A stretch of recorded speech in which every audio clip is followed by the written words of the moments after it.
Welcome to the next Monday, and it's Motivational Monday by Jim and Lucy. And today we are talking about how choosing your ideal idea and knowing what you want helps to improve your focus, your concentration, and your motivation in order to achieve that goal. We often talk how you can take an idea, convert it into the goal, and then from that goal create strategy, and that strategy convert into the plan, and then you separate it by tasks and sub-tasks, add to your schedule, and that's how you follow your dream basically. But sometimes we just spread our focus on everything else around and simply, what often say, can't find time to do this. I remember for myself before I started freelancing, the year I quit the last job in office, I was following what is called classical world. I was trying to find a job here and there, and there were different reasons why I couldn't. And basically, deep inside, I didn't really want it because I did want to start and build our own business, to have my own flexibility to work with clients I like, to work globally, and to choose projects and industry to work with. That's what I wanted to do. I had basic idea how I want to achieve it, but I couldn't focus because I couldn't get that clear image in my mind, what exactly I want, how do I see it, how do I want to make it work, how do I want to work, how many hours, how to organize schedule. And it took me probably a year and a half to settle in my mind what exactly I want, and only then it started working. That easy. So you need to create that image and choose your ideal idea, what you call, because you do have tons of ideas probably. Today you want this, and this, but at the end, months and 2 months and 3 months later, you see that none of this will build down because you simply were not following it, because maybe you didn't want it that badly, and maybe you just couldn't focus because you could imagine it happening. Well, Lucy's absolutely correct, and we've talked about this, parts of it previously, but I want you to bear in mind this. Just think about this for just a moment, where Lucy talked about not being able to focus. Well, she is correct, and I've had the same problem myself over the years, and I have to remember these techniques during the course of almost every day until it became a habit. But every day, let's say for example you did not, or you felt like you could not do what Lucy just said. Well, you're already focusing on what you don't want already. Just think about that for just a moment. Every day you're focusing on what you don't want. Many of us can't lose the weight because we're focusing that we can't lose weight. We're focusing on that we're overweight, that we don't fit in the clothes right now, and that is the image that we lock on ourselves on.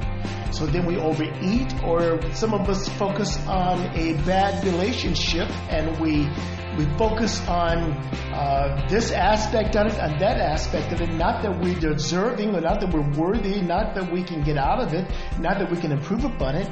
We're focusing on where it is right now, and we attach some form of pleasure to it to cause us to want to stay in it for whatever reason. So all you have to do is take what you're focusing on right now, which is typically something that's negative, something that doesn't work for you. You're already doing it. Just flip it right now and turn it into something that you really want to have in your life. If you have a goal that you want to become a hospitality owner or worker, or you want to become a dentist, you want to become a doctor, you want to become a better husband, a better lover, whatever you want to become, just focus on the rewards you're going to receive, the pleasure you're going to receive from it, instead of the pain. And then it makes it easier for you to focus on it in the course of the day. You're going to find that when you decide you're going to work on certain things every day, it becomes easier to do it. And there are many quite popular interpretations, like for example, positive thinking. You can see similarities from what we're telling you right now with positive thinking. Now, there are many types of thinking that your brain can work on. Positive thinking only makes you to focus on positive results. It means that your brain already set up a good picture and you're following that good image. right? The next similarity to positive thinking, to what we're telling you, is create a vision board. Often recommended that you create these pictures and digital or even paper, what we did in the 90s on our wall as teenagers, right? Stick all those pieces together, things we like, and visually it just like not just teasing our eyes, it pleases us, and that's what keeps us motivated. There are many similar concepts in place. What we want you to do, we want you to realize first exactly what you want, and that's when you really want it badly, and when you feel it, almost touch it, that's when you can start implementing it into your schedule. And when you start working on it every single day because you are motivated, because you can feel it, almost touch it, that's exactly how you follow your dream and how you bring this idea, your ideal idea, into your real life, and you're gonna live your dream. Yes, absolutely. How many of you thought that you want to write a book?